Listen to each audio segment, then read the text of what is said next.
Games should be for everyone. They offer entertainment, culture, and escapism, and push the boundaries of what media and art is. But often people with disabilities are left out and not considered. This project is a culmination of a partnership between Mohawk College and Ubisoft for the Accessible Media Production Program. I have looked at evidence-based research, news articles, I've talked to people with disabilities, and done my own experiential testing to provide the basis of the information in this video. On the screen is gameplay from The Last of Us Part 2, a game that cannot be ignored when talking about video game accessibility. This is a game praised for its robust accessibility features, and I'll be referencing it throughout this video. This video will focus specifically on accessible gaming for sightless players.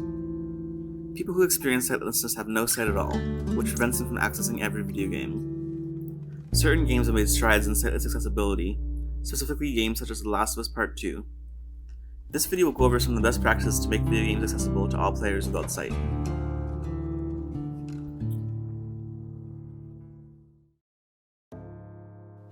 Why should I care? Video games have an effect on the real world in terms of orientation and mobility. Multiple studies have shown that skills developed in video games translate to the real world, and in my end-user testing, one user developed orientation and mobility skills by playing Pokemon to learn what a space is and how to perceive your surroundings. Another reason is that it builds brand loyalty. If sightless players know that you're a developer that builds games that they can play, they are more likely to buy future games from you. And finally, there's positive press and accolades. Just this year, there was an award created by the Game Awards for innovation in accessibility, and more news outlets are reporting on game accessibility to this day. 5 things to consider. There are 5 points that I've pulled from various forms of research, from scholarly articles to news outlets to end users to personal experience. These points are: 1. Think about accessibility from the start. 2. Include people with disabilities in your testing process. 3. Consider haptics and audio in combination. 4. Integrate described video into the product. And 5. The solution is individual to the product and to be creative. Baking it in. There's a very popular food analogy about blueberry muffins from Cordelia McGee Tubb. The analogy says that you can't put blueberries in the muffin after the muffin is baked. Much like accessibility, it becomes difficult to add in features, or blueberries, after the fact. To make blueberry muffins, you must think about blueberries early in the process. Accessibility in video games is the same. You must bake your accessibility features into the game, so they work together with the systems that you already have in place. There's a great talk about the font sizing of The Outer Worlds in my gaming accessibility conference. In this video, Nate McDormand talks about how the game shipped with a very small font size. He outlines the problems and bugs that came with fixing the issue. The solution took about 3 months of work, but if it had been thought about from the start, the resources needed to fix it could have been used somewhere else. Nothing about us without us. Always include people with disabilities in your testing process. It is important to represent an accurate range of disabilities in case you overlook something. It is also important to have disabled testers get more feedback. Audio and haptics. Here's a menu of audio cues in The Last of Us Part 2. The list is incredibly long, and each sound is related to a button press, a contextual clue, or an action. This is a game well lauded for its accessibility features, this being one of them. A good audio system uses contextual clues well.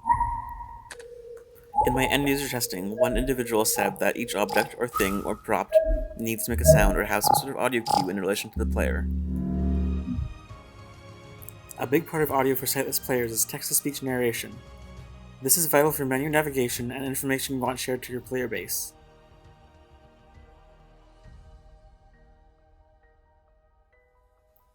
Another aspect, which is harder to show on screen, is haptics. Research has shown that haptics are just as effective as audio design, but the haptic and audio feedback should provide the same information. By providing the same information, it creates a more well-rounded product that abides by the accessibility principle of providing multiple means of conveying information. Haptic feedback and audio interfaces must work together to obtain optimal results. Describe it. Describe video is not a new concept. It has been around for decades, but for video games, the first foray into this was a described video trailer from Assassin's Creed Valhalla, released by my industry partner Ubisoft. Here's a clip from that very trailer. Dusk, snow-covered mountains surround a Norse town. They are heartless. An older bearded Northman greets a boy and girl. Next, under glowing northern lights, villagers gathered around a blonde Viking as he approaches a large statue of Odin. A woman wearing ceremonial garb turns. Godless barbarians. Blood drips from her hand as she lifts it from a basin. She marks the Viking's face. He gazes up at Odin.